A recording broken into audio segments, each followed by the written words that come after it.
บ่าวลี่เอ้ยตอนนี้บ่าวเขียวเจ็บขี่กระดือเริ่มเจ็บแล้วตอนนี้เจ็บพ่ออยู่ยากจ้า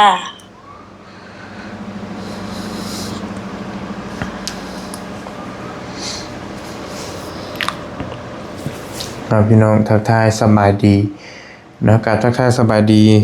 และสวัสดีพ่อแม่พี่น้องเด้อพี่น้องเด้อยามบรรยากาศตอนดึกๆเนาะดึกแล้วพี่น้องตอนนี้กับบาลีอยู่ห้องอยู่หอนี่แหละเนาะก็ยังอยู่พี่คือเก่าพี่น้องอยู่แข่งเซกองเฮาคือเก่านะพี่น้องเนาะอยู่แข่งเซกองอยู่ลาวใต้เฮาพี่แหละมาเวียกมางานเนาะคือพี่น้องฮู้หั่นแหละพี่น้องไอ้กามื้อนี้บอลลี่ก็สิมาเว้าหลายเรื่องหลายราวในคลิปนี้เนาะเป็นช่องของบาลีสะพานบุญ Channel เป็นช่องสำรองของบาลีนะพี่น้องเด้อก็สิขอเว้าเรื่องไอ้เขียวก่อนนิดนึงพอดีเพิ่นส่งข้อความมาหาตั้งแต่มื้อวานนี้ที่เราส่งมาเนาะบาลีก็ยังบ่มีโอกาสได้อัดคลิปบอกพี่บอกน้องเนาะพี่น้องเนาะพอดีเราส่งมาบอกว่าคือข้อความเสียงนี่แหละกับข้อความสั้นๆเราบอกว่าไอ้เขียวเริ่มเจ็บขี้สะดือแล้วเด้อว่าซั่นเพราะว่าเบาลี่หันได้บอกเราไว้ตลอดนั่นแหละว่ามีหยังก็โทรบอกเฮาเด้อแล้วมีหยังก็ประสานหากันนะพี่น้องเนาะเราก็ส่งมาบอกเนาะเราก็ส่งมาบอกว่าไอ้เขียวหันเริ่มเจ็บขี้สะดือแล้วว่าซั่นบาลี่ก็ถามไปว่ามันเจ็บส่ำใดอยู่ยากบ่มันเจ็บแฮงบ่หั่นน่ะเราก็ว่าเจ็บพออยู่ยากก็บ่ได้ถึงกับบ่แฮงอ่ะนะแต่เริ่มมีอาการรู้สึกว่ามันเจ็บแล้วว่าซั่นเนาะไอ้เขียวเฮานี่ก็พอถ้าพี่น้องได้ติดตามพี่น้องน่าสิฮู้ดีเพราะว่าบาลี่ก็พาเราไปซอยไปซอยเล่านะขออภัยไปซอยเราพาเราลบไปลบมาหอบห้องไปมุกดาหารไปอยู่ไสสารพัดแหละพี่น้องเอกอาการเรารู้สึกว่าจะดีขึ้นหลายเกือบจะ 100% แล้วแหละแรกๆกับพี่น้องคิดว่าเรานี่สิบ่หายบ่เศร้าหั่นนะแต่เราก็ผ่านมาได้ด้วยดีแต่ว่ามันก็ยังมีข้อจำกัดสิว่าข้อจำกัดหรือสิว่ามันก็ยังมีส่วนใดส่วนหนึ่งในร่างกายเราที่มันบ่สมบูรณ์ 100% เนี่ยนะคือขี้สะดือที่บ่ได้ไปถ่ายคลิปล่าสุดก็เฮิงเติบแล้วแหละเนาะไปหาเราก็ไปถ่ายพี่น้องเบิ่งนะพี่น้องเนาะท้องน้ำในท้องแล้วหั่นก็หมอเพิ่นว่าสิมันแทบจะบ่มีแล้วเราไปดูดออกมันแทบจะเบิดแล้วนะบัดนี้ยังเหลือขี้สะดือแล้วมันเป็นพองขึ้นมานะเหมือนมันเป็นน้ำอยู่ในหันเพิ่นว่าต้องผ่าตัดคือพี่น้องเห็นน้ำกันนั่นแหละต้องผ่าตัดกับอวัยวะเพศแล้วมันขออภัยมันเหี่ยวออกทั้งข้างเราต้องผ่าตัดหน่อยนึงแบบให้เวลาเฮาเหี่ยวปัสสาวะเอาให้มันตรงนะพี่น้องเนาะอย่าง2อย่างหลักๆประมาณนี้แล้วก็บอลี่ไปถ่ายคลิปถ่ายทำแล้วก็ทางเมย์เพิ่นก็ถามมาอยู่ทางเมวันสุริเพชรเพิ่นก็ถามเข้ามาว่าถ้าเฮาผ่าตัดนี่ค่าใช้จ่ายมันสิเท่าใดพอเพิ่นสิซอยได้บ่หั่นน่ะเราเองก็ทางไอ้เขียวก็ถ้าได้ไปหาหมอนะให้ถามได้เด้อว่าซั่นเนาะวันนี้แหละก็มื้อหมอนัดเราก็จักสิแม่นมื้อใดบ่ลีก็บ่อยากจื้อเป็นวันที่20ปลายนี่บ่27 28นี่ก็บ่จักเนาะหมอนัดเราวันนี้ละงบนำบ่ลีเนี่ยก็งบช่วยเหลือไอ้เขียวน่ะมันเบิดแล้วบอกง่ายๆซะมันบ่มีแล้ววันนี้แหละก็บอลี่ก็แจ้งเราไปว่าอย่าละคงหั่นน่ะก็บอกเราเราไปแล้วว่างบน้ำเฮานี่เบิดแล้วเด้อเด้องบซอยเราหั่นงบผู้ใหญ่เพิ่นซอยเพิ่นฝากไว้แต่ก่อนก็มีเมวันสุริเพชรมีพี่ออนเนเพิ่นซอยแล้ววันนี้แหละก็งบในหั่นน่ะมันเบิดแล้วบอลี่เอาไปจ่ายค่ายาเราอย่างเบิดแล้วรอบก่อนหั่นก็แจ้งเราไปแล้วมีจะบอกว่าให้นั่นช่วยเหลือตัวเองไปก่อนเด้อเนาะประมาณนั้นพี่น้องเพราะว่าผู้ใหญ่เพิ่นก็เงินผู้ใหญ่เพิ่นมันเบิดแล้วพี่น้องเนาะเพิ่นก็ซอยมาก็ซอยมาหลายแล้วนะหลายสิว่าหลายแฮงเพิ่นก็ใจบุญใจกุศลแฮงเมวันสุริเพชรเพิ่นก็ได้เนาะซอยให้เขียวเรามา ทางเอื้อยกับอ้ายเราก็บ่ได้ว่าลืมบุญลืมคุณเพิ่นว่าก็ยกมือท่วมหัวว่าซั่นเนาะขอบบุญขอบคุณแม่เพิ่นหลายๆแม่วันสุริเพชรกับพี่ออนเนาะแล้วบัดนี้เราก็ส่งมาบอกว่าล่าสุดนี่เราเจ็บสะดือเริ่มมีอาการเครื่องๆว่าซั่นเพราะมันต้องผ่าตัดนะก็สิเฮ็ดจะได้พี่น้องเอ้ยเนาะก็พี่น้องก็ถามหลายผู้หลายคนก็ถามอยู่ว่าไอ้เขียวเราเป็นจะได้ว่าซั่นเนาะก็ประมาณนี้แหละล่าสุดเพิ่นเริ่มเจ็บขี้สะดือว่าซั่นพี่น้องเนาะไอ้เขียวเฮาก็มีแต่บอลี่ก็แจ้งเราไปว่าให้เราช่วยเหลือตัวเองก่อนเด้อนะมีหยังก็มีเงินน้ำลูกน้ำหลานก็บ่แม่นว่าบอลี่แจ้งล่าสุดนี่ดอกบอลี่ก็บอกว่าแต่ใดแล้วแหละว่าถ้ามื้อใดมื้อหนึ่งผู้ใหญ่เพิ่นบ่ซอยเพิ่นซอยมาซ้ำนี่แล้วหั่นนะขนาดนี้แล้วก็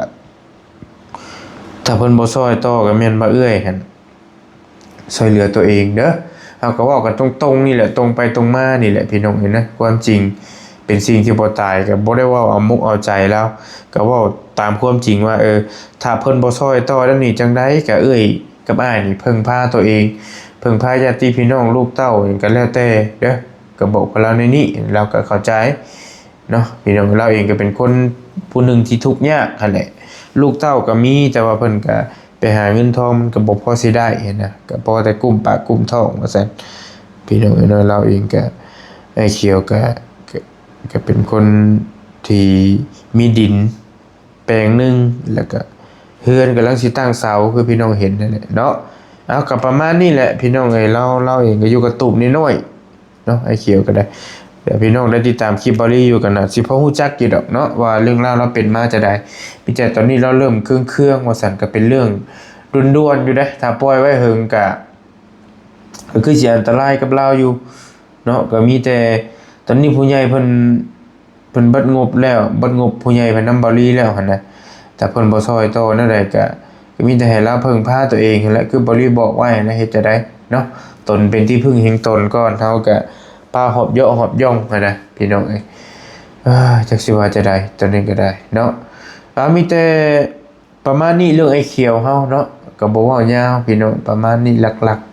ๆที่สิ่งสำคัญในสะดือแล้วสะบือแล้วนี่สำคัญเนี่ยจากผ่าตัดออกให้เราได้ยิบมันนะก็บ่ฮู้ว่าเบิดหลายเบิดน้อยแต่ว่ามันก็บาลีเบิ่งก็บ่น่าสิเบิดหลายพอเฮาผ่าตัดสะดือตุ๊ดออกแล้วก็ยิบบัดตัดยิบแล้วก็สิโอเคนะบาลีคิดว่าเนาะแล้วก็มีแต่ประมาณนี้ก่อนถ้าเรามีเงินพอสำใดสำหนึ่งก็ให้บอดี้คิดว่าเราไปผ่าตัดอยู่ห้องหมอบ้านเท่านี้ก็น่าสิได้ห้องหมอแขงสวรรณเขตก็น่าสิโอเคอยู่ตัวนี้ก็ได้เนาะห้องหมอแขงสวรรณเขตเท่านี้ก็ให้เพิ่นซอยเพราะเป็นห้องหมอรัฐนี่เพิ่นก็ซอยคนอยู่แล้วตัวนี้ก็ได้เนาะแต่ว่าเขาก็ต้องมีเงินแน่พอไปหาหมอมันก็ต้องเสียค่าหืดค่ายาคือกันตัวนี้ก็ได้เนาะไปแล้วจังว่ากันตัวนะพี่น้องเนาะพี่น้องแล้วก็มาว่าเรื่องน้องบุญทวีน้อยนึงเพราะว่าน้องบุญทวีนี่ก็บริเป็นคนรับผิดชอบอยู่เนาะก็เมื่อก่อนทำบริสั่งเฮกับสั่งปูนไปให้เพิ่นให้ไอ้เตียงบ่แม่นให้ไอ้เตียงหรอกมื้อนั้นไอ้เตียงเพิ่นก็สั่งบล็อกไปพอดีแล้วก็เลยเฮทรายเพิ่นไปส่งแล้วก็ไอ้เตียงถ่ายคลิปไว้บริไปบ่ทันมื้อน่ะมันค่ำมาแหละเนาะไปบ่ทันรถเพิ่นบ่รีบไปเวียกทางอื่นก่อนแหละก็ให้ไอ้เตียงถ่ายคลิปเนาะเพิ่นไปส่งข้างในแล้วก็ตัวทรายกับปูนหั่นบ่ได้จ่ายเงินเรียบร้อยแล้วเพราะว่า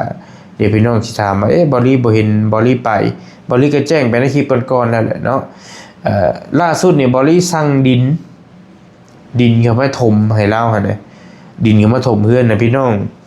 ถ้าพี่น้องได้ติดตามนำคลิปเบาต้าเบาเวียดเพิ่นไปถ่ายน่าสิเห็นเนาะบอลี่อยู่ไสกองพี่ก็ได้ประสานงานคุยกับเราคักแน่นั่นแหละพอเราเองก็ประสานงานมาหาบอลี่บอกว่าดินเพิ่นสิมาส่งบอลี่สะดวกบ่นั่นโน่นนี่เราก็ส่งมาถามแล้วบอลี่บอกว่าบอลี่สิมาเวียกอยู่ลาวใต้เลยบอลี่ก็บอกว่า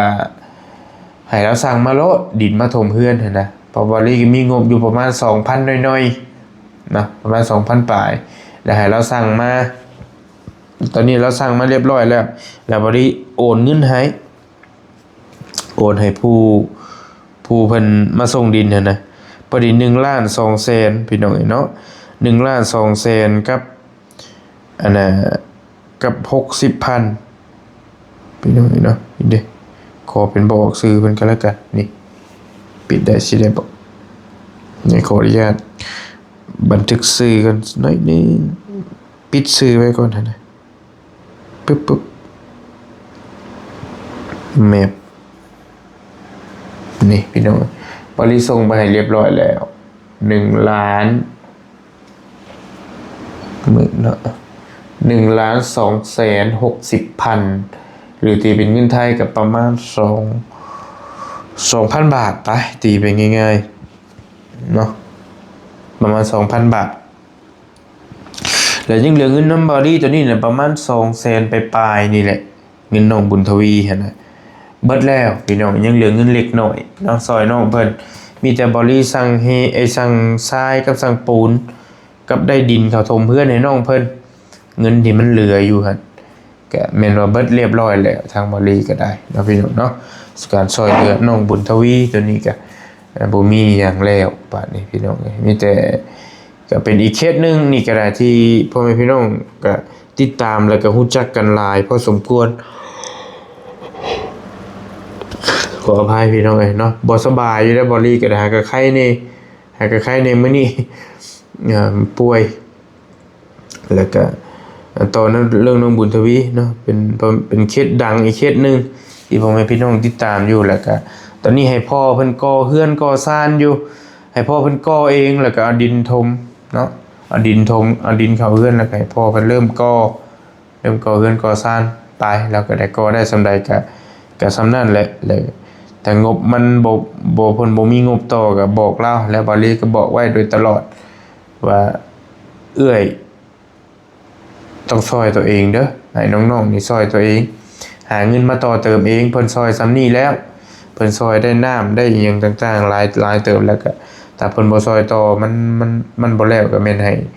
เอื้อยนี่ช่วยเหลือตัวเองเด้อแล้วก็โอเคแล้วก็ซ้ำนี้ก็เป็นบุญเป็นกุศลแล้วว่าซั่นเนาะสำหรับเคสของน้องบุญทวีเฮานี่ก็ประมาณนี้มีแต่บอลี่มาแจ้งเพิ่มเติมเพราะว่าบอลี่บ่ได้ไปถ่ายคลิปตอนซื้อหันซื้อนี่ไปให้นะบอลี่บ่ได้ไปถ่ายตอนซื้อทรายกับปูนกับเอาดินเข้าถมก็มีแต่เมื่อพุ่นแหละเนาะมีเวลาก็จังสิไปหาน้องเพิ่นแล้วก็ให้เพิ่นขอบมุกขอบใจขอบบุญขอบคุณมีทางผู้ใหญ่ใจบุญหลายผู้หลายคนเป็นทั้งเอ้ยซิวอลาสก้าทั้งเมจะดีทั้งพ่อจะดีทั้งฝั่งไทยหลายผู้หลายคนเนาะบริจดไว้อยู่ในสมุดเนาะพี่น้องเนาะมีหลายคนที่เพิ่นสดซอยน้องบุญทวีเฮาเข้ามานี่ก็เบิดแล้วงบก็ตีไปซะว่าเบิดซะยังเหลือ200,000ประมาณ 3-400 บาทนำบรินี่ก็ยังเหลือบ่หลายก็ซ้ำมาบ่มีแล้วแหละบ่ง่ายๆซะพี่น้องเอ้ยเนาะนำบ่เตียงก็เบิดแล้วเพิ่นซื้อบล็อกซื้อหยังเบิดแล้วช่วยเหลือน้องบุญทวีน้องสายฟ้าเฮาเนาะเกี่ยงตับแล้วตอนนี้ก็ได้นะพี่น้องเนาะก็มีแต่ตอนนี้บอลลี่มาอยู่แข่งเซกองคือว่าหั่นแหละก็พยายามมาถ่ายคลิปถ่ายทำช่วยเหลือพี่น้องเขาทางนี้ทางลาวใต้พี่น้องตอนนี้ก็เฮาช่วยเหลืออยู่เคสหลักๆเลยนี่ก็เคสน้องเดิมเนาะแล้วก็เป็นเคสน้องซาลีที่พี่น้องกำลังติดตามอยู่แต่ว่าเคสน้องเดิมนี่มืออื่นเพิ่นสิยกเคลื่อนเด้อพี่น้องเด้อคือพี่น้องฮู้กันแหละเพิ่นสิตั้งเสายกเสาขึ้นเนาะหรือว่าเป็นมืองามยามดีแหละทางน้องเดิมเพิ่นสิได้ยกเสาขึ้นหรือว่าตั้งบ้านใหม่แหละเนาะพี่น้องเนาะก็ฝากพี่น้องติดตามนำการมื้ออื่นทางบ้านน้องเดิมเฮาก็เรื่องน้องเดิมนี่ก็ยันว่าพี่น้องหลายคนบ่ฮู้ เนาะขอมาว่าเพิ่มเติมนิดนึงพี่น้องเนาะงบเอาสั้นๆเลยงบช่วยเหลือน้องเพิ่นตอนนี้หั่นหลักๆน่ะอยู่นำบ่าวอานงเป็นผู้ใหญ่ใจดีทั้งบ่าวอานงพี่น้องก็ขอขอบคุณขอบใจเนาะทั้งผู้ใหญ่ใจดีทั้งช่องบ่าวอานงเพิ่นพี่น้องให้เพิ่นทางบ่าวอานงแจ้งมาว่ามีค่าสร้างมีค่าสังกะสีมาละได้สังกะสีหรือว่าหลังคาหรือว่าแผ่นอลูซิ่งนั่นแหละได้แล้วก็ยังเหลือเงินอยู่อีกจำนวนนึงพี่น้องเนาะไว้ซื้อไม้ที่มันขาดไม่เสร็จไม่แป้นบ่หั่นนะบ่าวนุ่งบอกว่าเหลือเงินอยู่9 ล้านปลายตอนนั้นฮะนำบ่าวนุ่ง9 ล้านไปปลายว่าซั่นตอนนี้หั่นหลักๆเขามีค่าสร้างเขามีแล้ว สังกะสีนี่ตัดไปมีแล้วสังกะสีกับกันยังเหลือไม้เซอร่าบัดนี้ยังอีกอย่างหนึงไม้เซอร่าไม้แผ่นฟ้าแล้วบอกง่ายๆแล้วก็เงินน้ำบ่าวนุ่งน่ะมีอยู่9ล้านปลายแหละถ้าว่ามันเฮาเพราะว่าไม้เส้นไม้แป้นเท่ากันมันยังบ่พอเด้ให้สร้างเพิ่นตีขึ้นก่อนว่ามันขาดเท่าไรขาดจักเส้นขาดไม้แป้นจักโตอีหยังสินะถ้าว่ามัน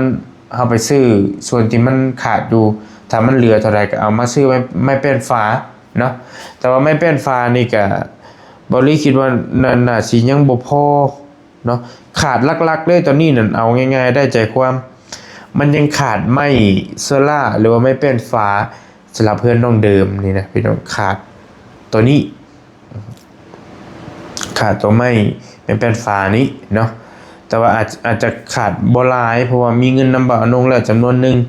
เนาะไว้ซอยน้องเพิ่นนั่นแหละขาดหลักๆเลยขาดตัวนี้ขาดตัวไม้แป้นฟ้านี้แต่ว่าเงิน9ล้านปลายให้กับบ่าวนงบ่ฮู้ว่าเราเหลือเท่าไหร่เดี๋ยวนี้ล่าสุดนี่ก็ยังบ่ได้ถามแล้วเพราะว่าเราเองก็ไปซื้อสิ้นหมูสิ้นหยังไปซอยกันตั้งเฮือนตั้งซ่านน้องเพิ่นบ่อื่นนำแน่หั่นนะพี่น้องก็ประมาณนี้เนาะเรื่องซอยเหลือน้องเดิมยัง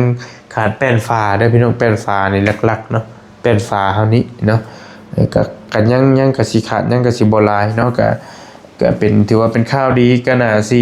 บ่โดนก็น่าสิแล้วเพิ่นน้องเดิมเฮาก็ได้เนาะกับอีกเคสหนึ่งคือเคสน้องซาลีก็เป็นอีกเคสหนึ่งที่ยังน่าเป็นห่วงเพราะว่าก็เฮาเองก็ยังบ่ได้รับข่าวดีทางใดเพิ่มเติมว่าคือเรื่องซอยน้องเพิ่นนี่แหละก็ยังบ่มีหยังคืบหน้า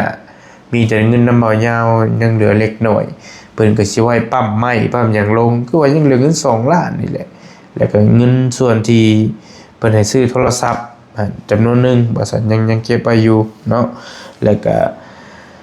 เงินมีเงินอยู่2ล้านสิหาสร้างมาปั๊มไม้ปั๊มหยังมื้อนี้เด้ก็ไปคุยกันแล้วก็บ่รีแต่ว่าให้บ่ยาวถ่ายคลิป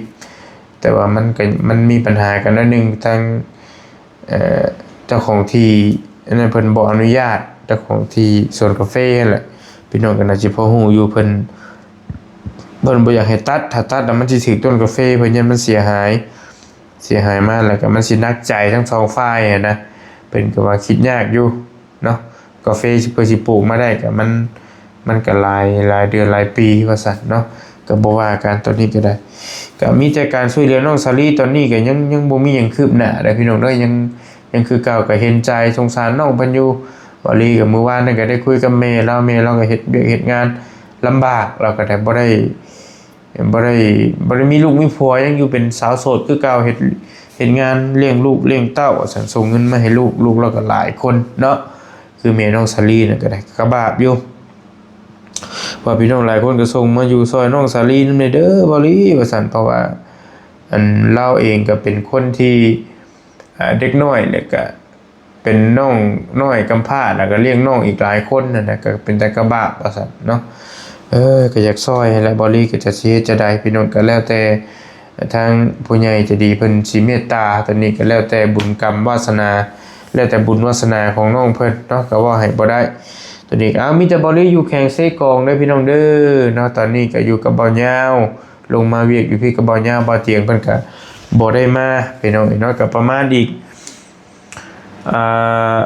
มื้อนี้วันที่25อีก 2-3 มื้อก็สิได้กลับแล้วพี่น้องเนาะบ่ลีก็เพราะว่าอยู่บ้านเพิ่นสิมีงานเนาะมีงานบุญวันที่28 29เนาะถ้าบ่มีหยังผิดพลาดก็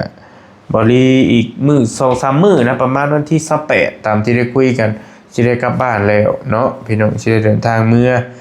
พี่น้องสิได้กลับบ้านไปอยู่น้ำครอบน้ำครัวเพิ่นมีงานบุญใหญ่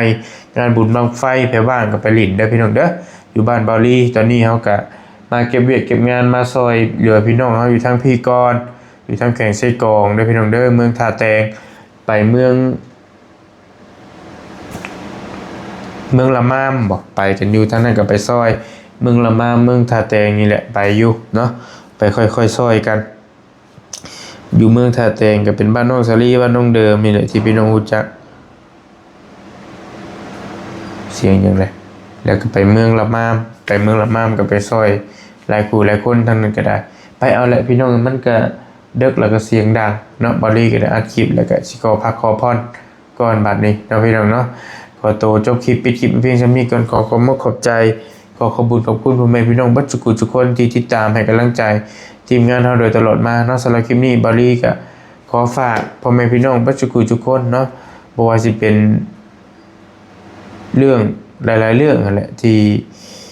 บ่ว่าสิเป็นไอ้เคียวแน่อีกหลายๆเคสแน่ก็ฝากติดตามกันไปเนาะไอ้เชียจะได้ก็กระบะบัดจุกุทุกคนนั่นแหละพี่น้องเอ้ยเนาะที่จังใดก็ฝากเป็นกำลังใจให้บัดจุกุทุกคนว่าซั่นซะเนาะพี่น้องเนาะขอขอบคุณขอบใจหลายๆขอบคุญขอบคุณไปแล้วบ่ว่าอะไรกันฮะไปก่อนพักผ่อนบ๊ายบายพี่น้องเจอกันเด้อ